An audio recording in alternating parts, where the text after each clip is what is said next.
다 같이 본문 말씀을 교독하겠습니다. 로마서 12장 1절에서 2절. 그러므로 형제들아, 내가 하나님의 모든 자비하심으로 너희를 권하노니 너희 몸을 하나님이 시는 거룩한 산 제물로 드리라. 이는 너희가 드릴 영적 예배니라. 너희는 이 세대를 본받지 말고 오직 마음을 새롭게 함으로 변화를 받아 하나님의 선하시고 기뻐하시고 온전하신 뜻이 무엇인지 분별하도록 하라. 아멘.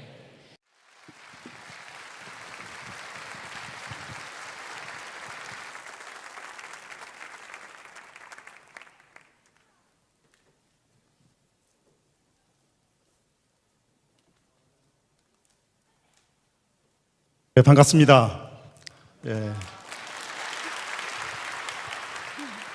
제 이름은 권영전입니다. 하여튼 여러분 보고 싶었습니다. 제가 10년 만에 여러분을 이렇게 뵙게 됐는데요. 오늘 오기를 잘했다 하는 생각이 듭니다.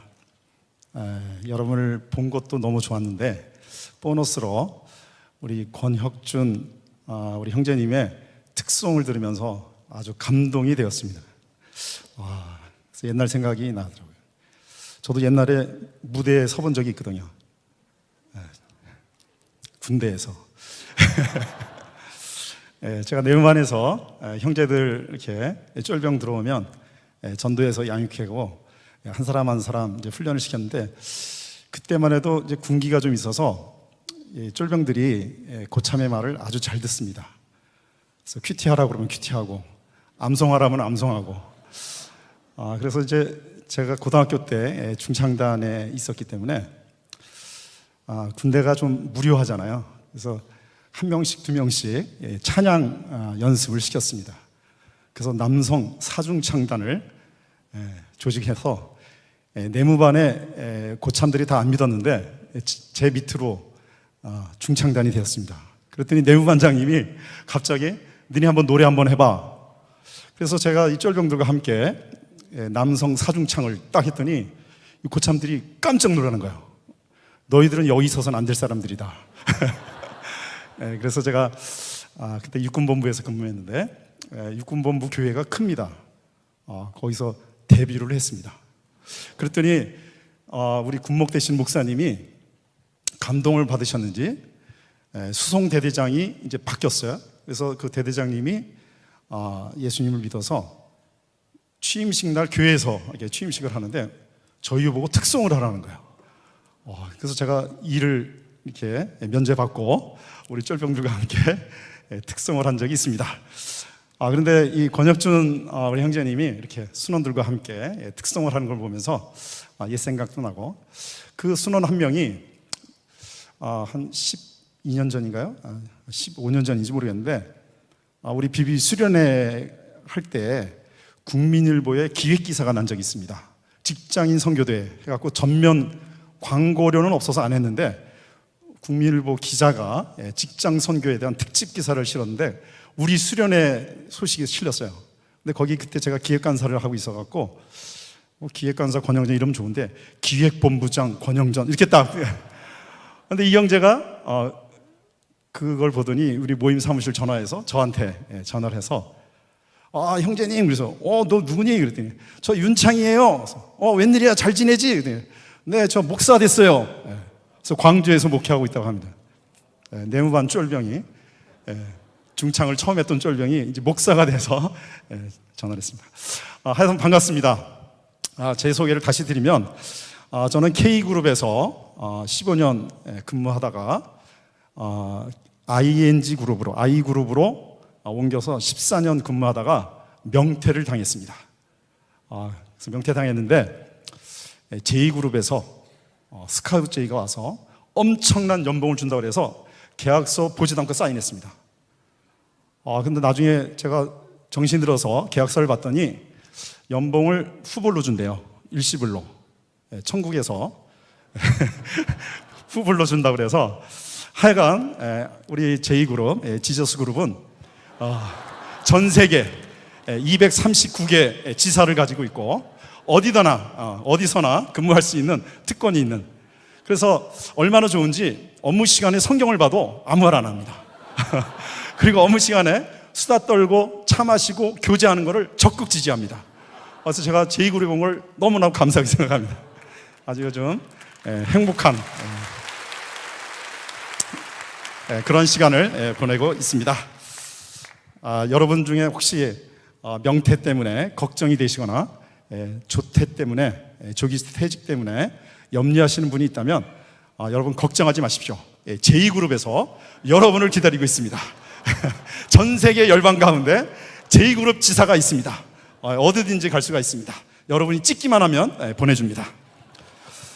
오늘 함께 나눌 말씀, 우리 이번 수련의 주제가 재생산하는 충성된 제자가 되자. 이 주제에 대해서 여러분 많이 생각을 하셨죠? 우리 많이 들었으니까 지금 한번 정리를 좀 해볼 필요가 있을 것 같습니다. 재생산이라는 것이 뭐냐? 재생산이라는 것은 내 순원이 또 다른 사람을 전도하고 양육해서 순원 삼는 것, 이것이 재생산이죠. 우리는 이 재생산하는 충성된 제자가 되어야 되는데, 그러면 충성되다는 게 뭐냐? 충성되다는 말은 이제 헬라어로 보면 신실하다, 믿을만하다 이런 뜻입니다. 그래서 우리가 충성된 제자가 된다면 신실한 제자, 믿을만한 제자, 그런 제자가 되어야 된다는 것입니다. 그런데 사도 바울, 여러분 예수님은 제자 사역의 창시자고 이 제자 사역을 집대성해서 우리 후배들에게 알려주신 분이 누구예요? 바울. 바울이 얘기하는 충성의 정의가 뭐냐? 그것은 바로 디모데후서 2장 1절 2절 우리 수련의 주제 구절인데, 이건 한 목소리를 같이 한번 읽어보도록 하겠습니다. 시작. 내 아들아, 그러므로 너는 그리스도 예수 안에 있는 은혜 가운데서 강하고 또 내가 많은 증인 앞에서 내게 들은 바를 충성된 사람들에게 부탁하라. 그들이 또 다른 사람들을 가르칠 수 있으리라. 바울은 충성된 사람은 어떤 사람이냐? 다른 사람을 가르칠 수 있는 사람. 다른 사람을 가르칠 수 있다는 말이 뭐예요? 다른 사람을 양육하는 사람. 다시 말하면 양육하는 사람이 충성된 사람이라는 것입니다. 우리는 보통 모임에서 보면 충성된 사람이 어떤 사람이에요?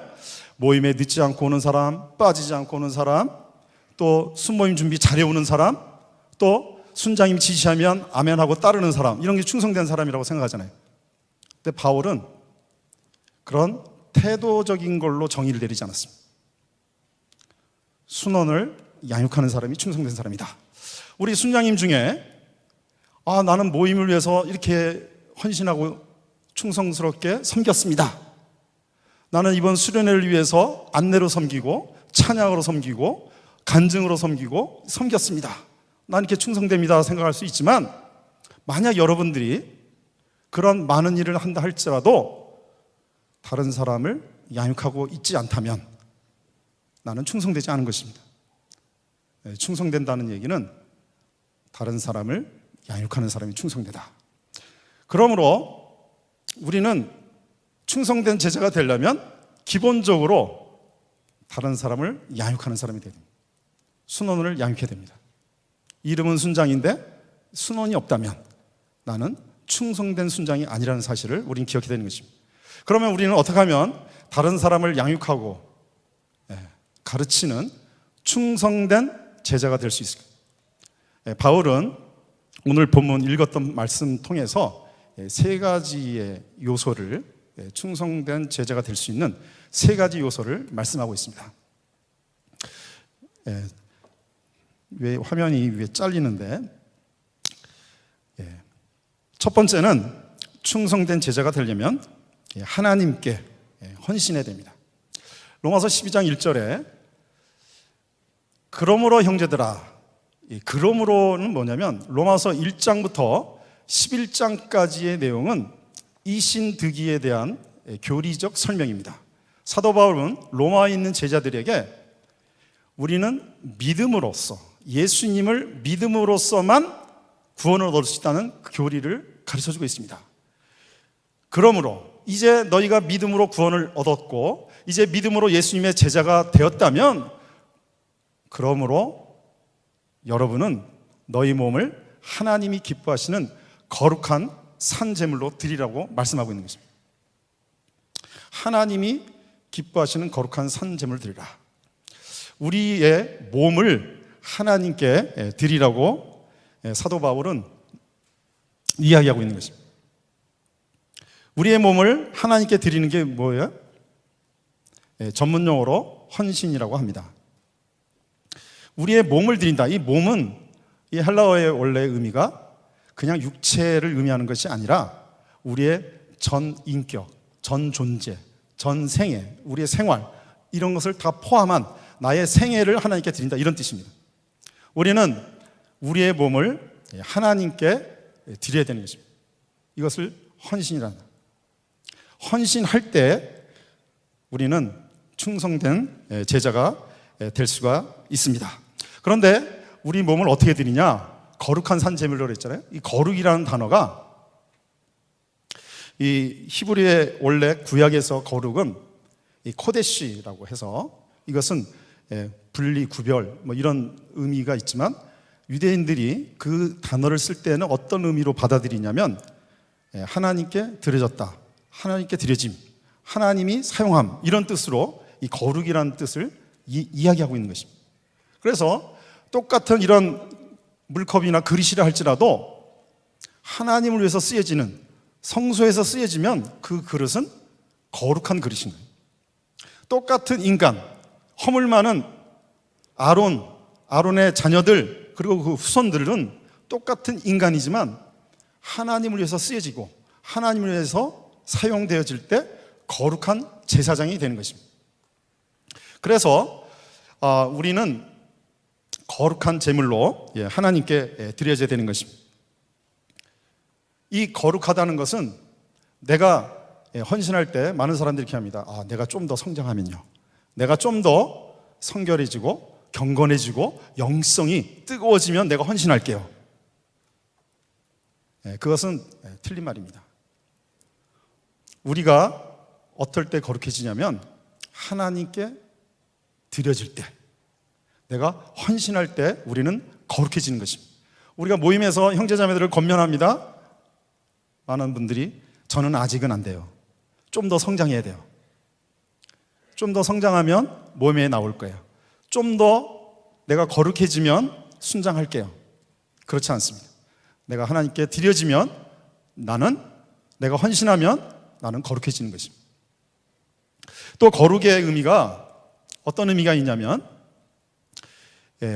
하나님을 닮아간다는 의미가 있습니다.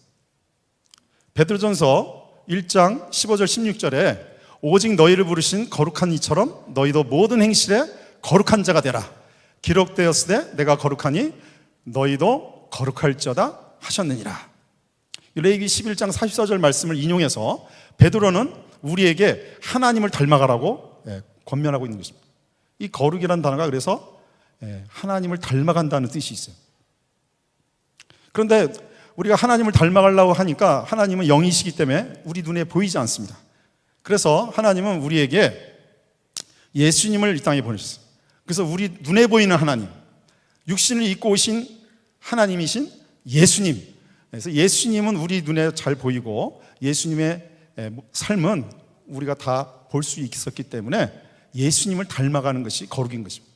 그래서 거룩의 정의는 예수님을 닮아간다는 뜻입니다. 그러면 예수님을 닮아간다는 것은 예수님의 뭘 닮아가는 것이냐?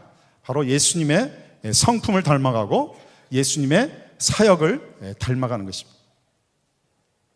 그런데 우리가 예수님의 성품을 닮아가려고 하면은 아무리 몸부림쳐도 아무리 40일 금식 기도를 하고 그래도 금식 기도 마칠 때 성질 부리고 나오는 거예요. 우리가 아무리 은혜를 받고 예배드리고 찬양을 해도 나오는 순간 우리는 넘어지는 것입니다. 우리 힘으로는 예수님의 인격을 닮아갈 수가 없습니다. 그래서 우리 예수님은 성령님을 우리 가운데 보내셔서 성령님이 우리 안에 역사할 때 우리는 성령의 열매를 맺는 것입니다. 그래서 성령님을 통해서 우리는 성령의 열매를 맺음으로 예수님의 인격을 닮아가는 것입니다. 또한 우리는 예수님의 사역을 닮아가야 되는 것입니다. 그것이 거룩입니다. 근데 예수님의 사역은 어떤 사역이었어요? 바로 제자 찾는 사역이었습니다. 복음을 전파하시고 말씀을 가르치시고 양육하시고 온 세상에 주님의 제자들을 배가시키는 그 사역을 감당하셨습니다. 근데 우리가 그 사역을 하는데 우리 능력이 됩니까? 순원과 싸우기나 하고 매일 오트에 세운 목표대로 하려고 아무리 애를 쓴다 할지라도 우리의 능력으로는 예수님의 사역을 감당할 수가 없습니다. 어떻게 내가 맡기만 하면 순원들이 다 그냥 뭐처럼 빠져나가는지, 나는 은사가 있는데 순을 무너뜨리는 은사가 있다, 뭐 이렇게 생각하는 사람도 있어요. 내 능력으로는 예수님의 사역을 감당할 수 없는 것입니다. 그래서 예수님은 우리 가운데 성령님을 보내주셔서 은사를 주십니다. 성령의 은사를 통해서 우리는 예수님이 하신 사역을 감당하시는 겁니다. 그래서 어떤 순장님들은 말씀의 은사가 있어요. 그래서 그분하고 성경 공부를 하면 얼마나 재미있고 잘 이해가 되는지 막 사역이 일어나는 것입니다. 어떤 순장님은 얼마나 사랑이 많고 위로를 잘 하시는지 그분하고 상담만 했다면 속이 후련해지고, 근데 나중에 그 순장한테 물어보면 어떻게 했길래 그 순원이 그렇게 바뀌었습니까? 나는 한 거 없어요. 그냥 들어주기만 했어요. 근데 들어주기만 해도 이 바뀌는 은사는 바로 성령님이 주시는 은사인 거예요.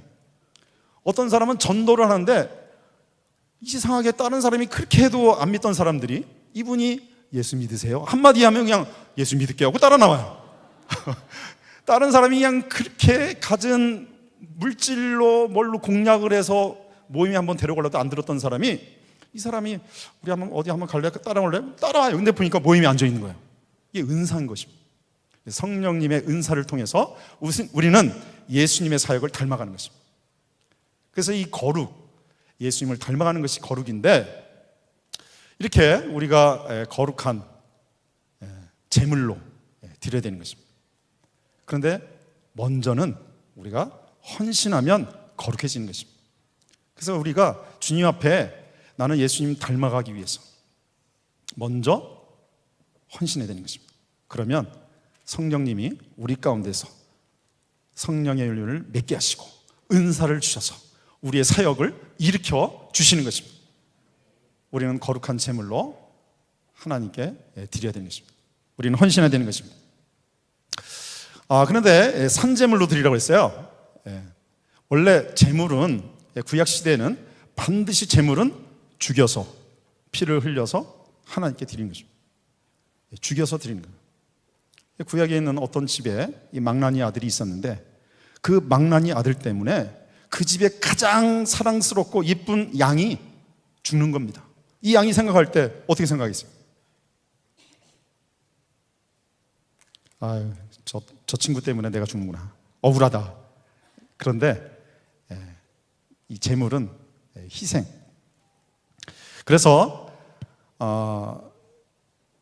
우리가 제물이 된다는 것은, 산제물 된다는 것은 우리의 생활로 하나님께 드리는 것입니다. 하나님은 우리에게는 짐승들처럼 죽어서 제물로 드리라고 하지 않으시고 살아있는 채로, 우리의 생명을 살아있는 채로 우리의 생활을 통해서 하나님께 드리라고 말씀합니다. 그런데 이 제물은 희생을 의미하는 것입니다.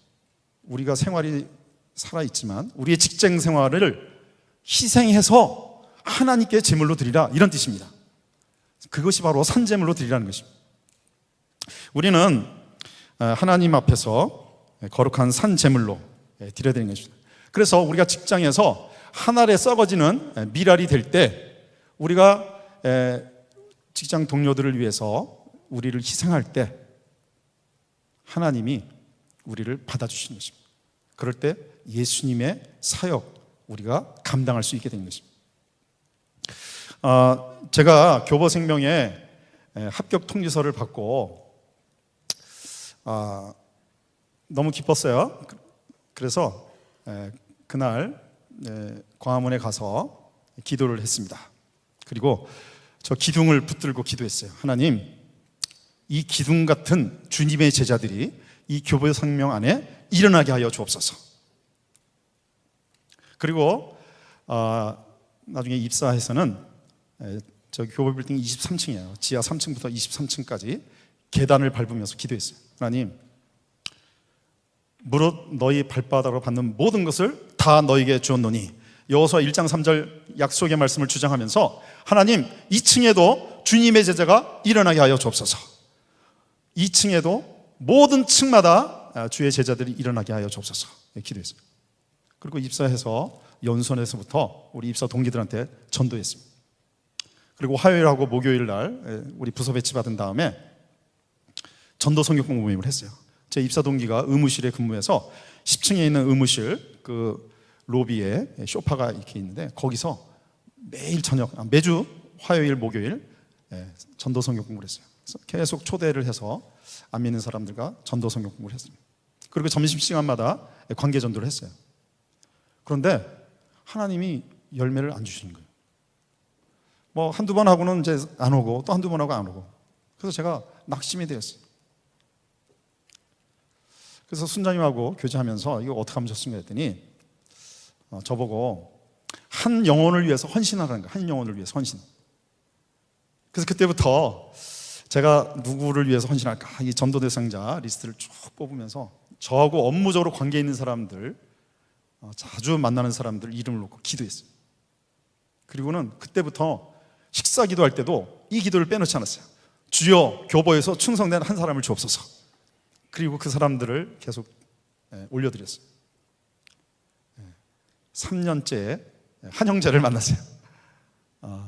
그 형제가 이연복 형제라는 형제인데 아주 고집이 세고 나를 이겨먹으려고 하는 형제야. 이 형제 드디어 예수님을 믿었어요. 그리고는 순모임을 시작했습니다. 이 형제는 암송을 처음에 저는 이제 일주일에 한 구절씩 외우라고 이제 한 구절씩 외우라고 했더니 다음 주에 보니까 7개를 외웠어요. 그래서 왜 이렇게 많이 외웠어요? 했더니 한 개씩 외우래며. 그래서 일주일에 하나씩.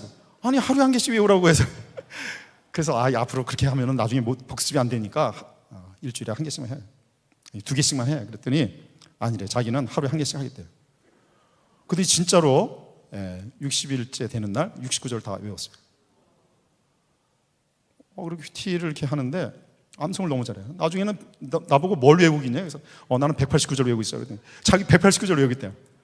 외우라고 그랬더니 한 구절씩 하는데 나중에 저보다 진도를 이제 앞서 나가기 시작하는 거예요.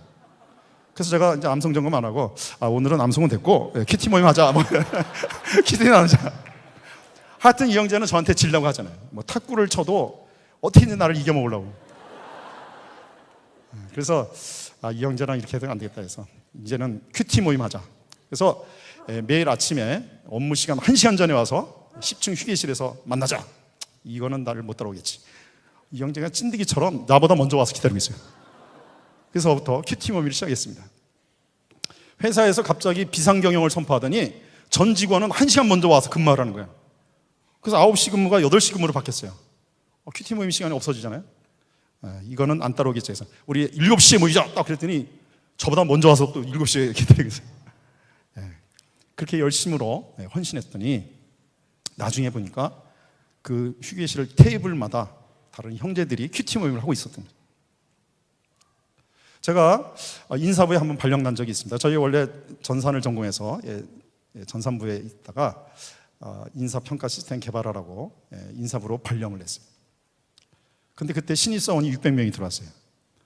신입 연수원 갔다 오고 본사에서 대강당에서 각 부서 본부 오리엔테이션이라고 해서 부서를 소개하는 시간.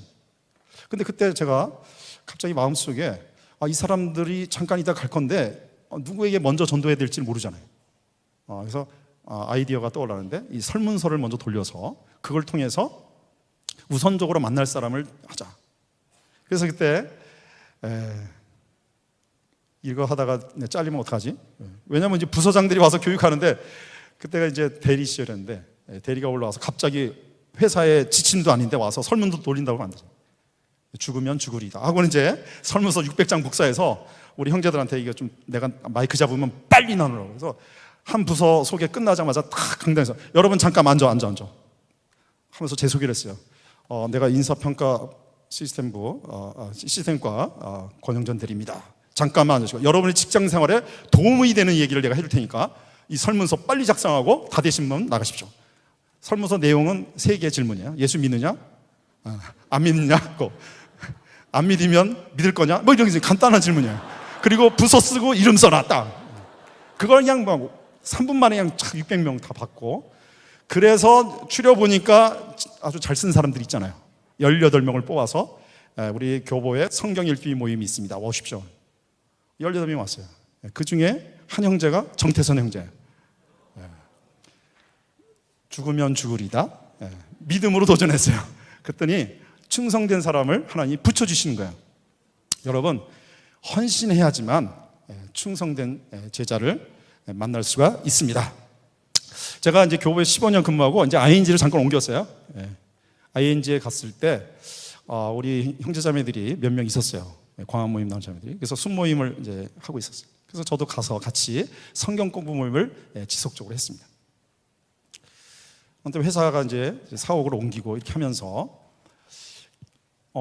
계속해서 저는 이 소그룹 성경 공부 모임, 직장 안에서의 성경 공부 모임을 계속했는데 인원이 이제 10명, 12명, 15명들. 그래서 2개의 그룹으로 나눠서 이렇게 했습니다. 각 그룹마다 성경 공부 모임이 은혜가 됐어요. 근데 그때 도시락을 먹을 때 제가 저 도시락 배달 일을 했어요.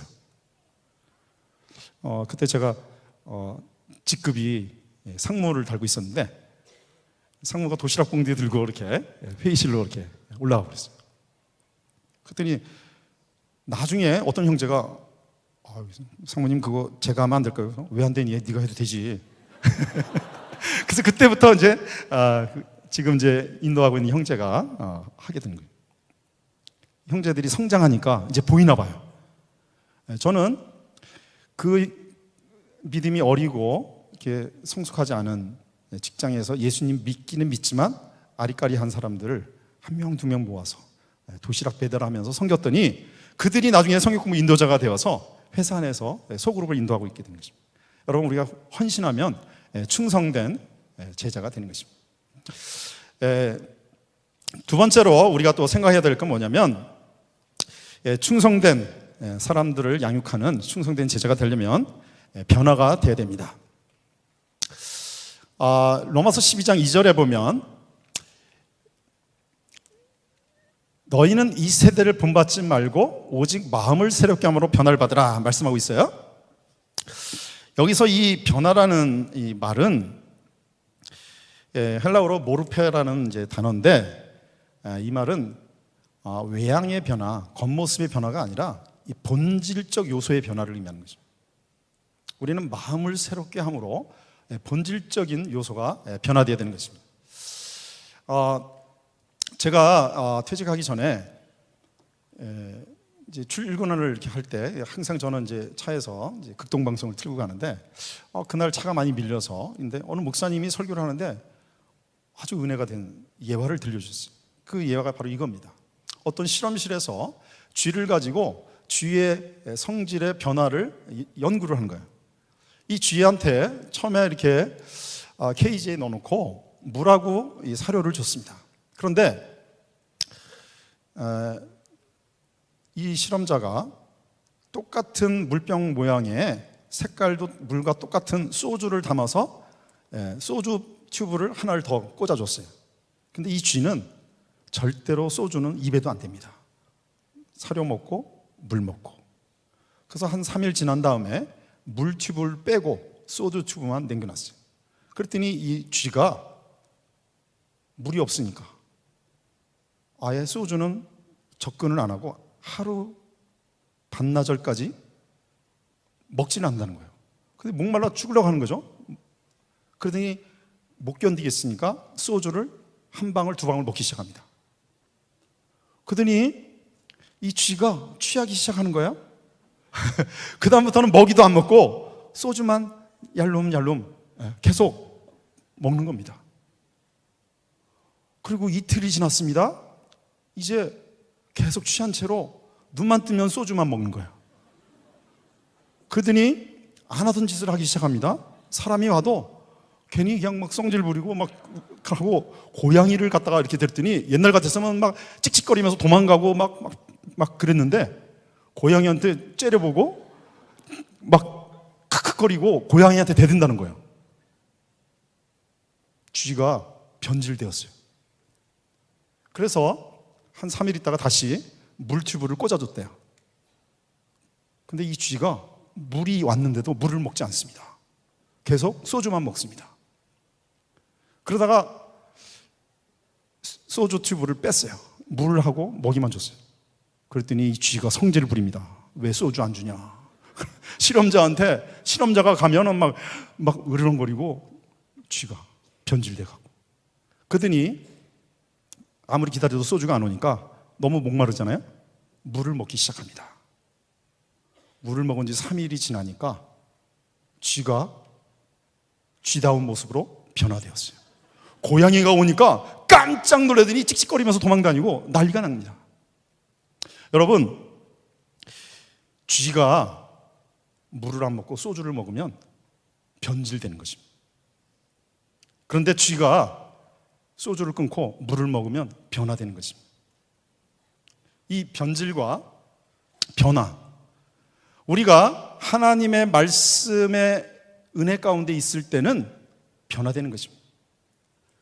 우리가 하나님 말씀을 먹지 않고 이 세상에 있는 것들을 보고 승진이라는 소주를 먹고 명예와 권력이라는 소주를 먹고 이 세상을 사랑하면서 세상 것을 먹으면 여러분, 주님의 제자도 변질되는 것입니다. 그런데 우리가 말씀을 먹고 은혜의 자리에 와서 이 수련에 와서 하나님의 은혜를 누리게 되면 우리는 변화되는 것입니다. 그래서 이 변화라는 것은 바로 우리의 원래의 모습을 회복한다라는 뜻이 있는 것입니다. 하나님이 창조하셨을 때의 원래의 모습, 하나님이 우리를 부르셨을 때의 원래의 모습을 회복하는 것, 그것이 변화인 것입니다. 성경에서 변화는 우리의 외적인 모습이 얘가 전도를 더 잘하네, 얘가 열심히 모임에 더 나오네, 이런 겉으로의 모습이 아닌 것입니다.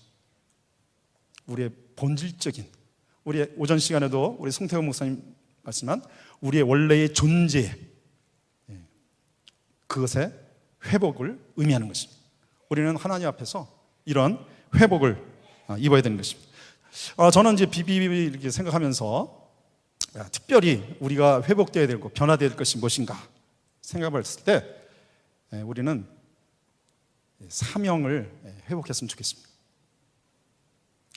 여러분, 우리는 직장에서 제자 삼는 자로 부르심을 입은 사람들, 직장에서 전도하고 양육하고 또 순모임하고 큐티 모임하고 또 전도 성경 공부를 통해서 사람들을 깨우고 또 우리가 직장 안에서 훈련하고, 이것이 우리의 사명입니다. 많은 분들이 직장 생활이 바쁘고 어렵고 또 환경이 좀 힘들어지다 보면 이 사명을 잊어버립니다. 그리고 그냥 모임에 와서 그냥 은혜 받고 또 교회에 와서 은혜 받고, 우리는 직장에서 이 일을 해야 됩니다.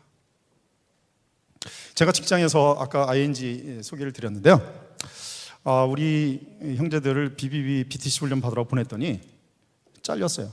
그래서 왜 잘렸냐 그랬더니 맨투맨을 해야 되는데 회사 일이 너무 바빠서 맨투맨을 못해서 BTC 훈련 못 갔어요. 그래서 제가 안 되겠다 해갖고 LTC 훈련을 이제 했습니다. BTC는 10주 과정인가요?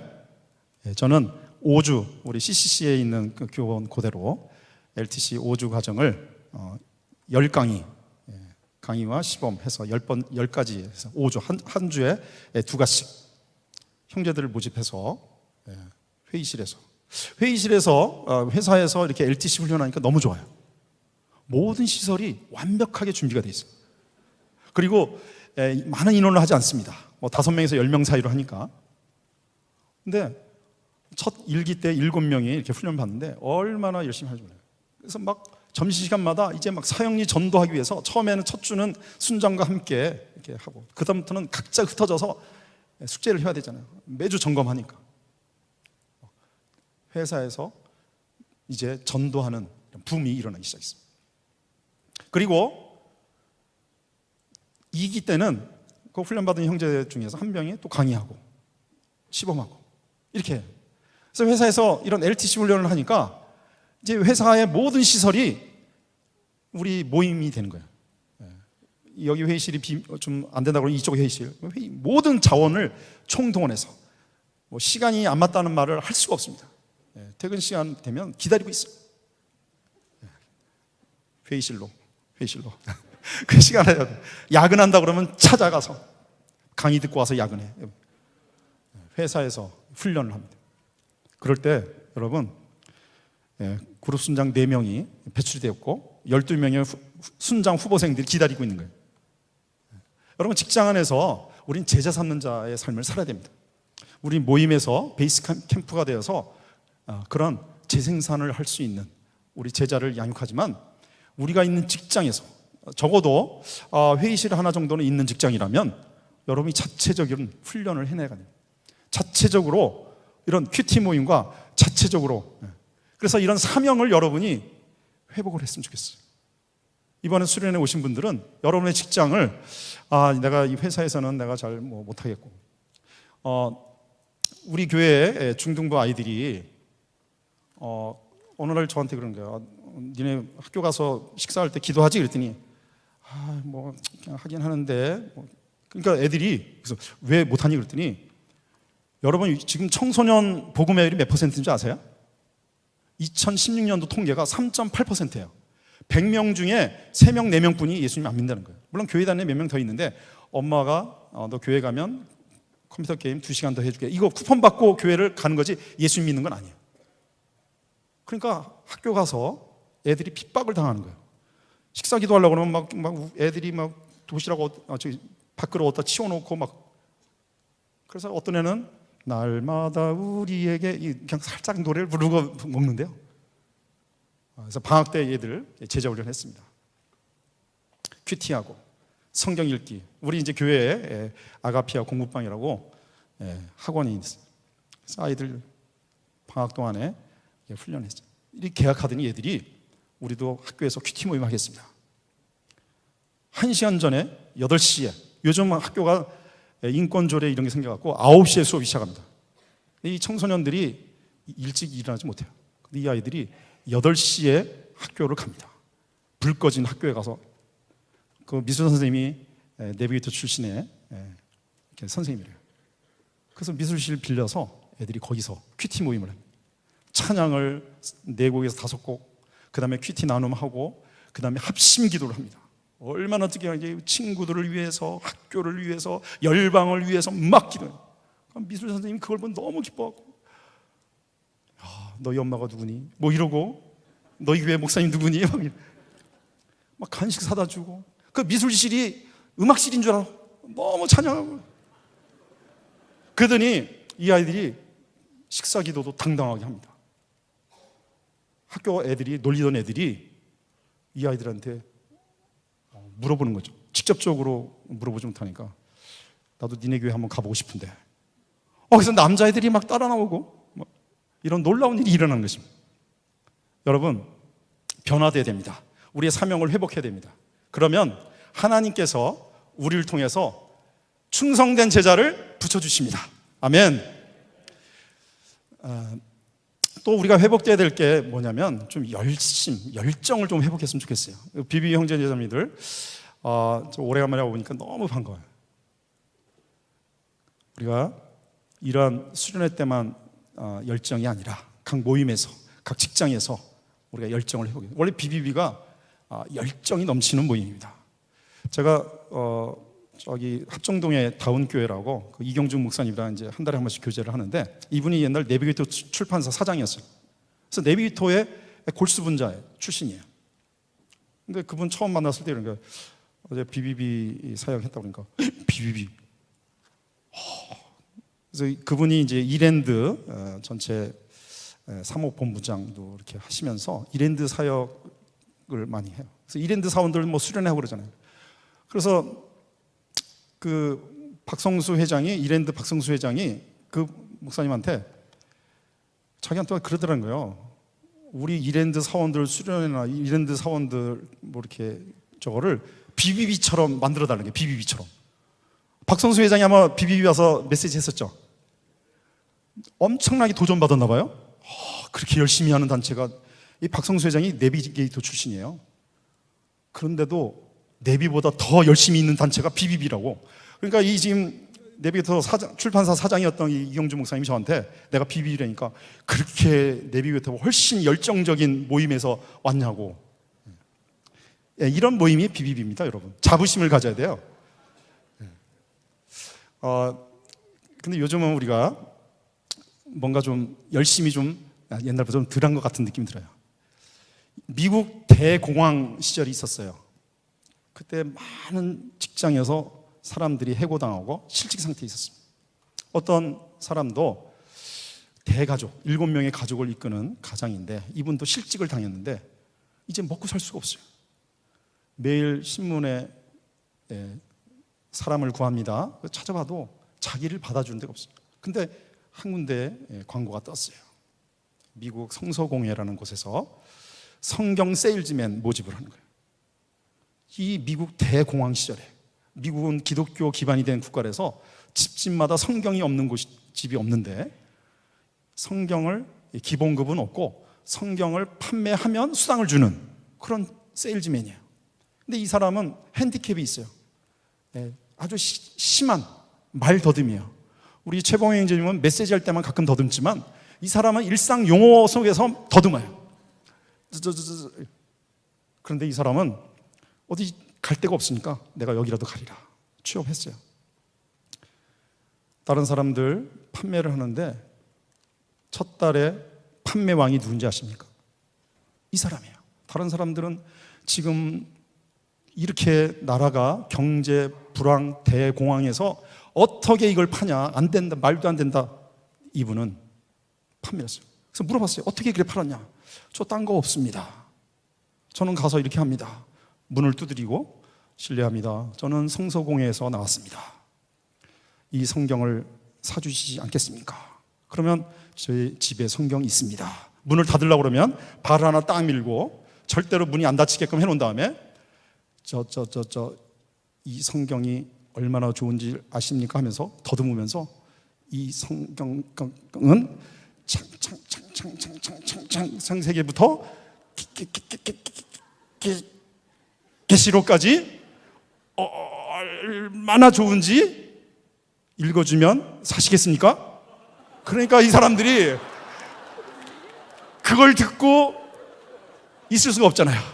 알았다고, 얼마냐고, 빨리 얼마냐고 얘기해라. 그래서 판매왕이 된 거예요. 이분은 내가 이 성경을 안 팔면 우리 식구 7명 굶어 죽는다. 나는 반드시 팔아야만 되겠다. 이 성경은 누구에게나 좋은 책이고 누구에게나 유익한 책이니까 나는 기필코 팔고야 말리라. 판매왕이 됐습니다. 여러분, 이런 열정, 여러분 우리가 직장 환경을 보면 지금은요 주 5일째 근무하고 나서 사람들의 마음이 영적인데 관심 없습니다. 다 세상으로 가 있습니다. 전도 안 됩니다. 복음 안 됩니다. 제자 훈련 안 됩니다.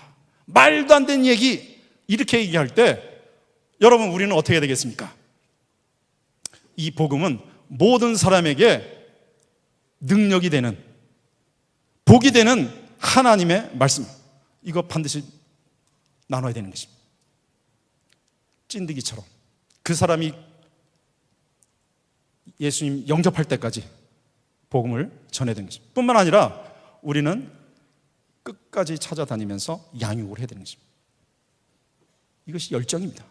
여러분 훈련 받을 때도 그런 열정으로 우리가 훈련에 임해야 되는 것입니다. 우리 모임에 와서 그냥 출석 나 왔어요 순장님, 인간적으로 미안해서 나빠지면 우리 모임이 무너질 것 같아서 자리 채워주는 마음으로 와서는 안 되는 것입니다. 내가 반드시 이 모임 부흥시키리라. 은평 모임 아침에 내가 간증 듣고 내가 그냥 얼마나 은혜가 되는지 몰라요. 노원 모임 내가 오늘 점심 때 내가 오기를 잘했다.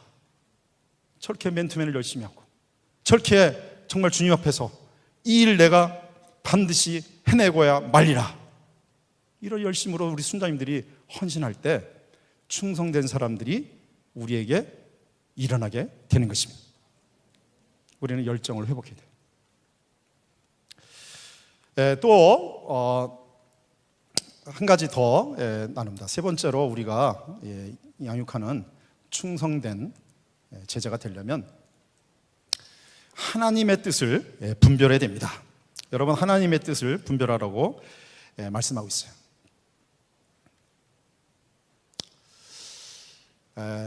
하나님의 선하시고 기뻐하시고 온전하신 뜻이 무엇인지 분별하라. 여러분, 우리가 변화받으면 하나님의 뜻을 분별할 수 있습니다. 원래 우리 송태호 목사님도 원어 성경을 가지고 이렇게 하셨는데, 이게 원어로 보면 명령형으로 사실 돼 있는데 이게 명령형이 아닙니다. 명령형이 아니고 결과로 돼 있어요. 우리가 변화를 받으면 하나님의 선하시고 기뻐하시고 온전한 뜻이 무엇인지 분별할 수 있을 것이다, 이렇게 돼 있는 거예요, 원래 원어 성경. 근데 이제 우리는 의역을 한 거예요. 뭐 어쨌든 간에 하나님의 뜻을 알게 된다는 것입니다. 하나님의 뜻을 알아야 된다는 것입니다. 여러분, 하나님의 뜻은 뭐예요? 우리 성경에 보면 하나님의 뜻이 너무나도 많이 나와 있어요.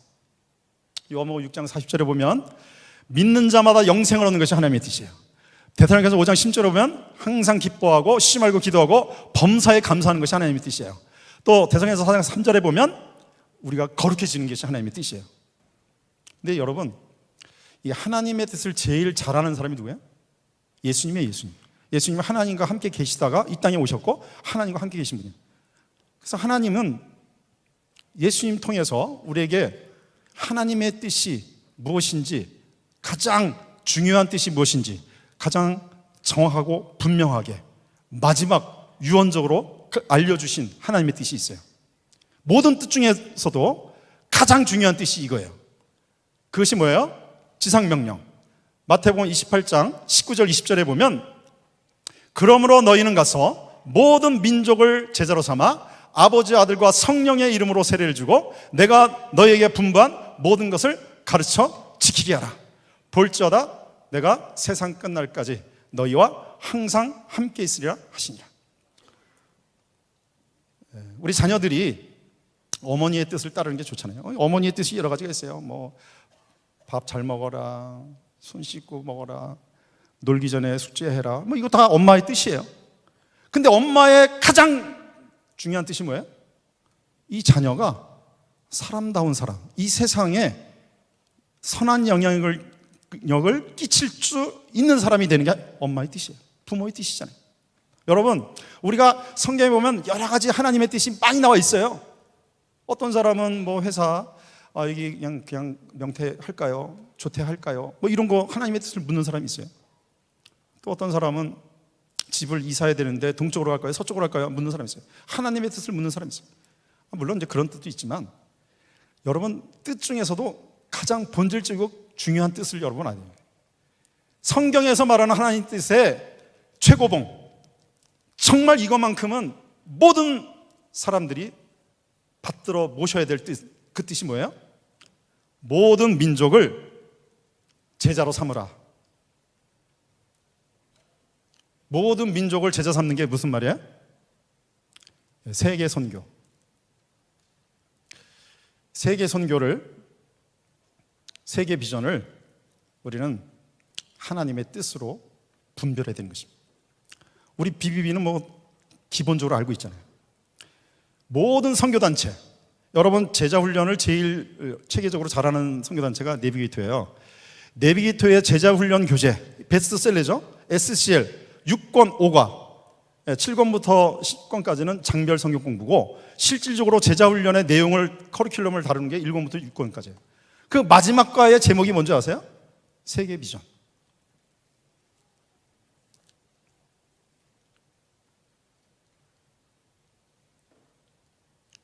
그 다음에 CCC에 보면 여러분 CCC에 10스텝이 있어요. 10스텝은 초신자나 일반 전도 성경 공부할 때 쓰는 거예요. 이게 끝나면 그 다음 과정이 뭐냐면 제자화 시리즈, 제자화 순모임 할 때 제자화 시리즈 3권까지 있어요. 3권의 마지막 파트 18과에 나오는 주제가 뭔지 아세요? 세계 비전. 여러분, 제자 훈련을 한다는 얘기는 뭘 한다는 얘기예요? 궁극적으로 세계에 복음을 증거하는 선교사로 키우겠다는 것입니다. 여러분, 제자 훈련 받아서 어디서 써먹냐? 선교에 써먹는 것입니다. 여러분이 가야 할 곳은 세계 열방이에요. 우리는 세계 비전으로 부르심을 받습니다. 이 하나님의 뜻을 여러분 분별해야 되는 것입니다. 우리 BBB가 이렇게 얘기합니다. 우리는 뭐 직장 선교하는데. 물론 맞습니다. 그렇지만 여러분, 우리가 신미전도 종족이라고, 원래 미전도 종족이라면 그 인구의 5% 미만일 때 미전도 종족이에요. 직장인 가운데 5% 미만이 예수 믿는다면 그 말이 맞아요. 근데 모르겠어요. 우리 직장이 정말 5% 미만인가?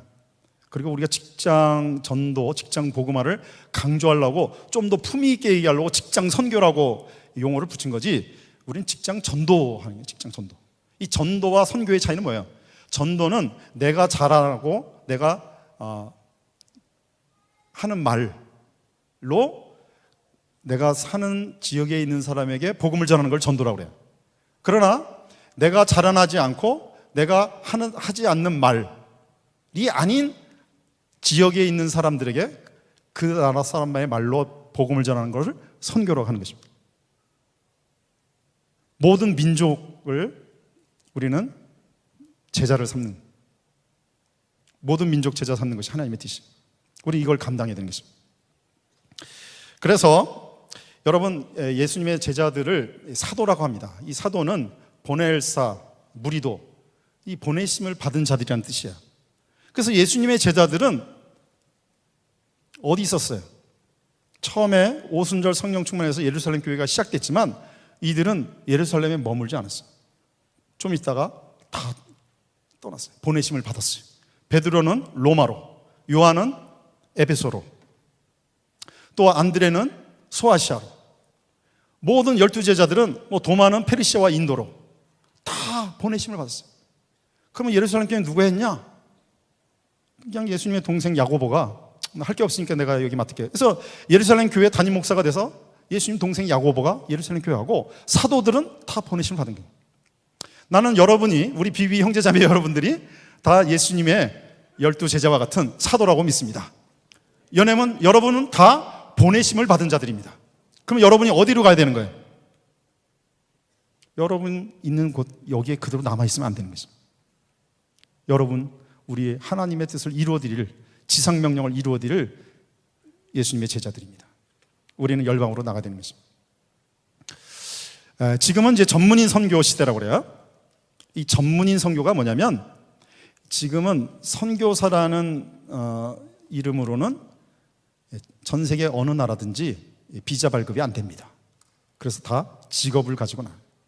그래서 전문인 선교를 하려면 일단 직업을 가지고 나가는 것입니다. 선교사 타이틀, 목사 타이틀로는 선교를 못합니다. 우리는 직업을 가지고 나가는데, 우리 BBB는 그런 측면에서 완벽하게 준비된, 모든 것이 다 완비된, 여러분 직장이 있잖아요, 일단. 그리고 여러분 직업이 있지 않습니까? 우리는 열방으로 달려갈 수가 있는 것입니다. 어떤 사람이 이런 얘기합니다. 우리 직장 선교하고 있고요. 나는 여기서 국내에서 할 일이 많아요. 국내도 아직 복음화가 안 됐는데, 사도행전 1장 8절에 보면, 오직 성령이 너에게 임하시면 너희가 권능을 받고 예루살렘과 온 유대와 사마리아 땅끝까지 이르러 내 증인이 되리라. 예루살렘과 온 유대와 사마리아와 땅끝 할 때 그 접속사가 헬라어로 카이라고 해요. 등위 접속사로 합니다.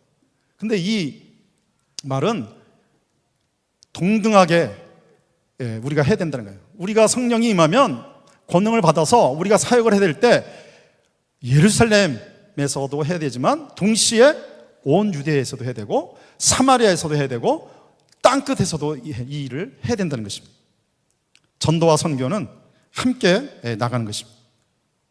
저도 작년에 이스라엘 선교를 다녀왔어요. 배낭 메고 예루살렘 거리에서부터 버스를 타고 세르비스라는 승합 택시를 타고 팔레스타인 마을과 유대인 마을 2주 동안 복음을 전하고 갔는데 저희가 거기 가서 하나님의 뜻을 분명히 알게 됐어요. 휘어져 추수할 때가 되었다. 전 세계 모든 나라로부터 왕따당하고 핍박받는 그 유대인들의 눈에 눈물을 보았습니다. 그들에게 복음을 전해요. 근데 그들 가운데 예수 믿는 사람이 일어나고 있는 것을 보았습니다. 또 유대인들에게 핍박당하고 장벽 가운데 갇혀서 사는 팔레스타인 사람들의 눈물을 보고 왔습니다. 하나님의 은혜를 주십니다. 내가 결심했어요. 내가 앞으로는 절대로 해외여행, 패키지 여행, 쇼핑 여행을 다니지 않을 것이다. 나는 해외를 나간다면 무조건 배낭 메고 복음을 전하러 갈 것이다. 그래서 작년에 이제 저희 교회 우리 순장님들을 하고 우리 청년들이 18명이 단기 선교를 갔는데 얼마나 은혜가 되는지. 단기 선교 갔다 와서 어떤 순장님이 이런 고백을 했어요. 나는 이제 내 뼈를 한국에서 묻지 않을 것입니다.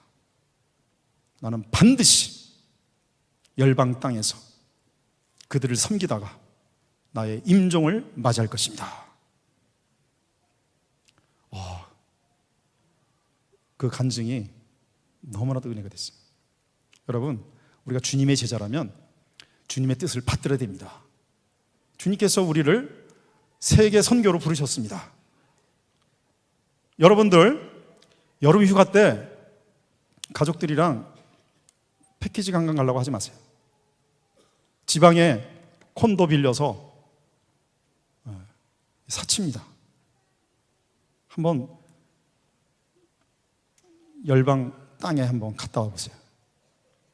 그 땅 영혼들이 우리를 얼마나 목이 빠져라 기다리고 있었는지를 발견할 것입니다. 여러분 다 준비가 됐어요. 복음 전할 준비 다 됐습니다. 직업이 있습니다.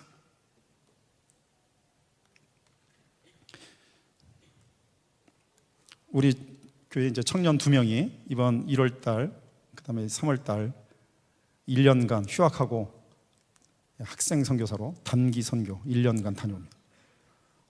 우리 청년들이 얼마나 주님 앞에 헌신한지 몰라요. 여러분의 자녀들을 촌스럽게 어학연수 보내려고 하지 마세요. 1년간 단기 선교 갔다 오잖아요. 여기 볼런티어 프로그램 많이 있어요. 거기 가면 언어는 기본이고 요즘 청년들이요 스마트폰 때문에 인생이 거의 피폐화되고 있습니다. 열방에 가서 그 영혼들과 함께 1년을 살고 오면 완전히 변화되는 것입니다. 선교하고 나니까 우리 교회에 영적 부흥이 일어나고 있습니다.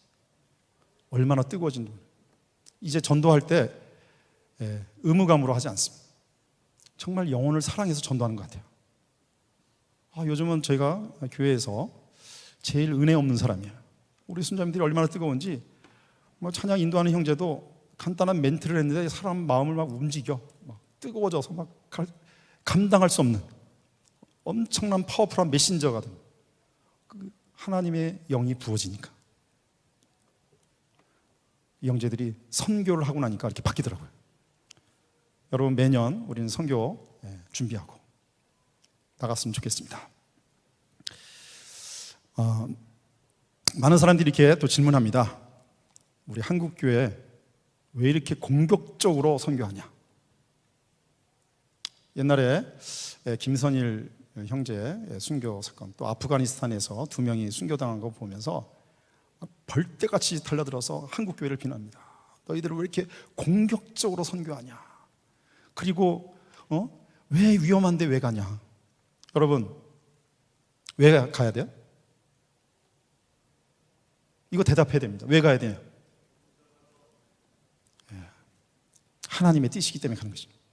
모든 민족을 제자로 삼으라고 분명히 예수님을 통해서 우리에게 주신 명령이에요. 그래서 가는 거예요. 근데 실제로 우리 공격적이지 않습니다. 우리는 가면요 의료봉사합니다. 그들을 섬겨줍니다. 우물 파주고 그들을 도와주러 가는 것입니다. 우리가 총 들고 갑니까? 무기 들고 갑니까? 하나도 공격적이잖아요. 그리고 위험하다고 그러는데 제가 이스라엘 갔을 때 놀랬던 것은 이스라엘처럼 안전한 곳이 없어요. 제가 갔을 때 트럼프가 예루살렘을 이스라엘의 수도로 선언한 그때 갔어요, 제가. 그래갖고 막 전 세계 아랍 국가들이 데모하고 막 판도라의 상자를 열었다 하면서 막, 그래서 막 내가 이스라엘 간다니까 그 위험한데 왜 가니? 제가 가고 나서 깜짝 놀랐어요. 얼마나 안전한지. 거기는 이스라엘 군인들이 총을, 실탄을 장전해서 들고 다닙니다. 거기서 누가 강도짓 하거나 소매치겠다가는 그냥 사살이야. 그래서 거기는 좀 편안하게 뭐 그냥 다녀도 아무도 나의 안전을 위협할 사람이 없어요. 그래서 제가 ING 다닐 때, 이게 글로벌 기업이잖아요. 외국 직원들이랑 같이 근무 많이 했어요. 이 사람들이 처음 오면, 한국에 오면 그 지인들이, 가족들이 너 위험한데 왜 한국 가서 근무하냐 이런다는 거예요. 그래서 우리는 뭐 그따위 얘기를 하나 이렇게 생각해요. 이 사람이 6개월 지나면 하는 얘기야. 한국처럼 안전한 데가 없다고 막 얘기해요. 여러분, 우리가 안 가보면 위험한 데라고 생각해요. 여러분 가보세요. 얼마나 안전한지. 정말 안전해요. 여러분 어딜 가냐? 지도를 딱 펴놓고 여러분이 봤을 때 교회가 없을 만한 지역을 딱 찍고 항공 예매하세요. 저가 항공 이용해서. 그 다음에 호텔 절대로 예약하지 마세요. 에어비앤비 찾아서 민박을 하시고. 얼마나 좋은지 몰라요. 그 나라 사람들과 대화하면서 친해지면 복음 전하는 거예요. 친구를 삼고 내년에 또 올게.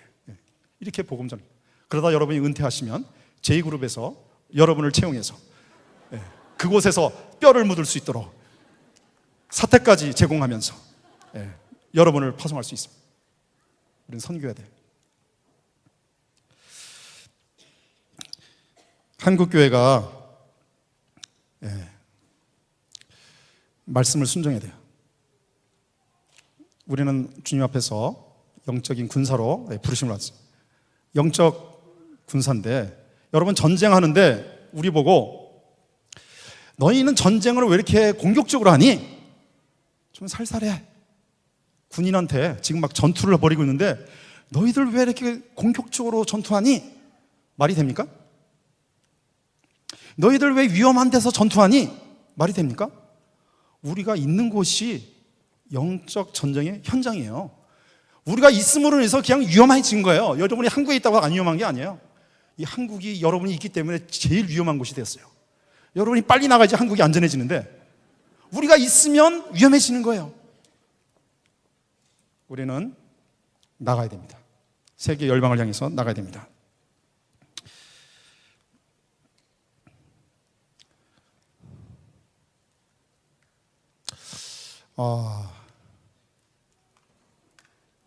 우리가 만약에 선교를 하지 않는다면, BBB가 여러분 선교하지 않는다면 우리는 뭐예요? 이름을 바꿔야 돼요. 비즈니스 바이블 클럽. 우리는 친목단체, 사교단체, 로터리 클럽, 라이온스 클럽처럼 만약에 우리가 선교하지 않는다면, 하나님의 뜻을 이루어지지 않는다면 우리는 클럽이야. BBB가 국내에 안주하고, 난 여러분 BBB에 초창기부터 있었던 사람이니까 우리가 무엇을 지향하는지 알죠. 여러분의 비전 선언문, 여러분의 존재 이유. 아침에도 우리 송기정 형제님이 계속 얘기한 뭐예요? 지상명령 성취, 지상명령 성취, 지상명령 성취. 지상명령 성취가 뭡니까? 모든 민족을 제자 삼는 거예요. 한국 민족만 제자 삼으면 난 이걸로 기여했어 라고 우리는 말하고 싶지만, 여러분을 하나님은 모든 민족에게 보내시기를 원하고 계십니다. 열방으로 나가야 돼요. 특별히 은퇴를 앞두신 우리 형제님들, 자매님들, 여기 미련 두지 마시고 열방을 나갈 준비하시기 바랍니다. 언어도 준비하시고. 이게 화면이 계속 잘라갖고 여러분 보이나요? 여기 비전 선언문에 보면 2020년까지 500만 명 이상 도시에 1개 이상의 모임을 개척한다, 이렇게. 2020년이 언제예요? 내년이에요, 내년. 여러분, 내년에 88개 지역에 지역 모임이 생겨야 돼요. 한 사람이 가서 지역 모임이 세워질 수 있을까요? 2명, 하든 서너 명은 가야 돼요. 그러면 여러분 한 300~400명 나가야 되는, 이게 주님 앞에서 약속한 거잖아요. 우리 약속을 안 지키면 어떻게 되겠어요? 우리 하나님 싫어해요. 우리 BBB를 향한 우리 이 비전을 주신 그 하나님의 마음을 우리가 이루어 드려야 됩니다. 지금은 2개. 우리 중국하고 어디 아프리카에 어디 하나 있는 것 같은데요. 우리는 하나님 마음을 이루어 드리는 모임이 되었으면 좋겠어요. BBB는 선교하는 모임입니다. BBB예요. BBC가 아니에요. 선교하지 않는 교회는 교회가 아닙니다. 선한 목자 교회가 선교하지 않는다면 선한 목자 클럽이 되는 거예요. 사랑의 교회가 선교하지 않으면 사랑의 클럽이 되는 거예요. 온누리 클럽, 충영 클럽, 영락 클럽. 우리 한국에 있는 모든 교회들이 지금 클럽으로 전락할 수 있는 것입니다. BBB. 여러분, CCC가 그나마 지금 저희 교회 아이들 청년 되면 무조건 CCC로 내보내는데, 그나마 대학 캠퍼스에서 지금 생존하고 있는 선교단체. 왜 그런 줄 아세요? CCC가 방학 때만 되면 매년 1000여 명씩 계속 단기 선교를 보내고 있어요.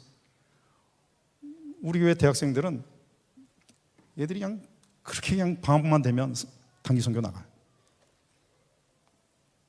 그래도 선교하면 하나님이 복을 주십니다. BBB가 선교 안 하면요, BBC가 될 뿐만 아니라 사라지고 마는 것입니다.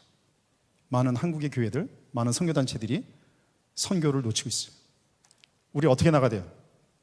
여러분, 휴가 내면 단기 선교 가시고, 명퇴하면 제2그룹에 입사하셔서 나가시면 돼요. 겁내지 마세요. 너무나도 놀라운 일이 여러분 후반기 인생이 시작될 거예요.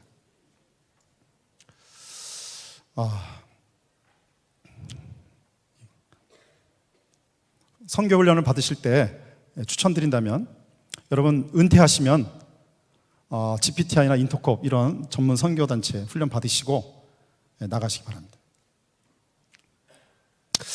제가 한번 구호를 외치고 마치려고 해요.